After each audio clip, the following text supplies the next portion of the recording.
High সবাইকে, সবাই কেমন আছো? আবারও তোমাদের জন্য আরও একটা ভিডিও নিয়ে চলে এসেছি। এটা হচ্ছে একটা রসমালাই ফ্লেভারের কেক।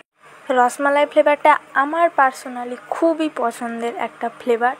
যারা মিষ্টি খেতে পছন্দ করো তাদের এই কেকের টেস্টটা ভালোই লাগবে। এটাতে একটু মিষ্টি বেশি থাকে, রসমালাইয়ের রস এবং ওর মধ্যে মিষ্টিগুলো দেওয়া হয় বলে এই কেকের টেস্টটা খুব ভালো হয়।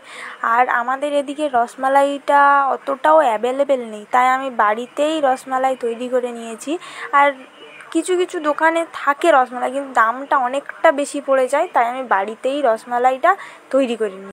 তোমরা যদি চাও তাহলে আমি রসমালাই কিভাবে তৈরি করেছি তার প্রসেসটা একদিন শেয়ার করে দেবো, যাতে তোমরা বাড়িতে বানিয়ে খেতে পারো।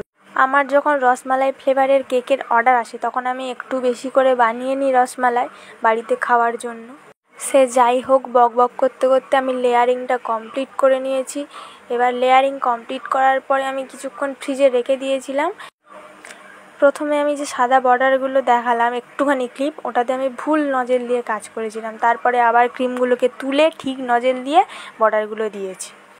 এটা বেসিক্যালি আমার একটা রিপিটেড ডিজাইন। এর আগে আমি এই ডিজাইনের একটা 1 পাউন্ডের কেক করেছি। কাস্টমার সেই ছবিটা দিয়ে আমাকে বলেছিল যে এই ডিজাইনের একটা 1/2 পাউন্ডের কেক করে দিতে। আমি বললাম ঠিক আছে। কেক ডেকোরেশন কমপ্লিট, প্রজাপতিগুলো বসিয়ে সুগার বলগুলো ছড়িয়ে দিলেই আমার কেক পুরো কমপ্লিট।